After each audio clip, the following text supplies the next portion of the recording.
So pretty big part of what I do as a bishop is help churches when they're in a search process, or they're, a brand new church looking for a rector, or there's some sort of transition going or something. And so I'm sure you've already thanked your vestry, but I had a little chance to work with them. And I just know that critiquing candidates in a search process can be difficult, but at least you guys didn't have to face these resumes. Joseph. It said of him he was a really big thinker, but a bit of a braggart. Said he believed in dream interpreting, but he also had a prison record, so you guys threw him out. Solomon, we heard he was a great preacher, but that Orange County or London housing would never hold all those wives.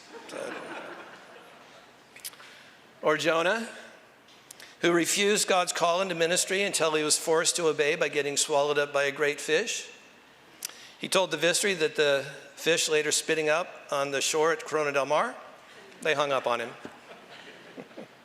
Or Amos seems to have had a beef with wealthy people, was thought that he might fit better in a poor congregation. I don't know, it's just what I heard.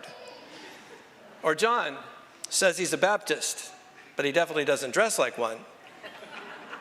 He slept in the outdoors for months on end and has a weird diet. And he tends to provoke denominational leaders, so they didn't want to recommend him to me. Or Peter, he has a bad temper. He's even been known to curse. Had a big run-in with Paul in Antioch. He's aggressive, but a bit of a loose cannon. So, having avoided that big gauntlet, I'm so glad that HTC found Todd, and that Dundonald has found, in London, has found Israel. And so now we're going to turn to ordaining them as deacons. So what is a deacon? A deacon is simply a servant, but I love one Greek dictionary I read many, many years ago that pictured a deacon is one who is thoroughly set in motion for the good of others. And one of the highlights was through the dust, meaning that they're just really grounded in the things and people of life and for their good.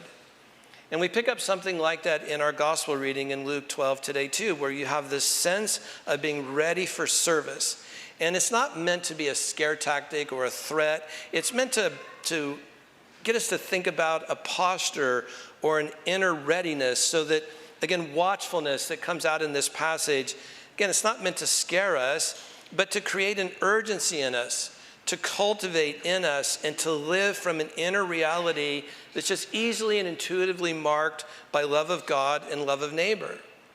What Jesus is calling for here in this watchfulness is that our wills and our focus, our hearts and minds would all come into alignment in us. It's really an appeal for a complete reordering of priorities, so that we have an inner readiness that's just easily, intuitively bent towards a total loyalty to Jesus and the story that's unfolding through him.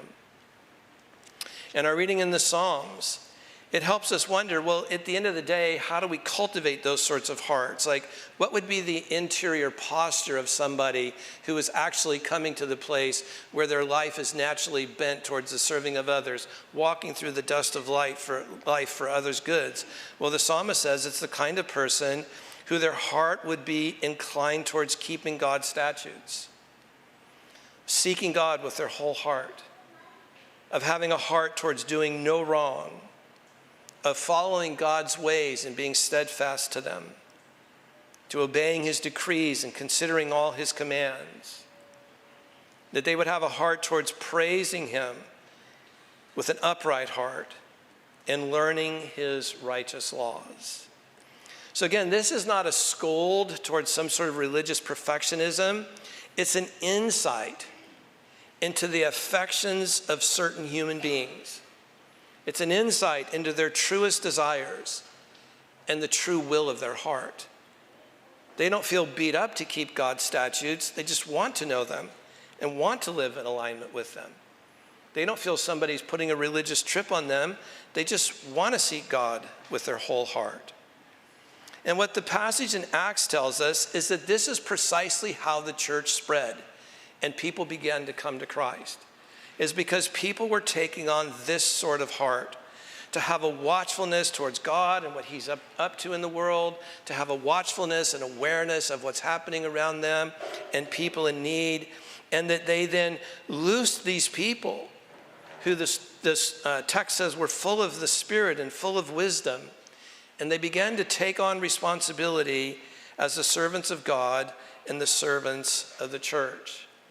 And as I've thought about coming here today, Israel and Todd, I've just pictured that this is our prayer for Orange County and this is our prayer for London.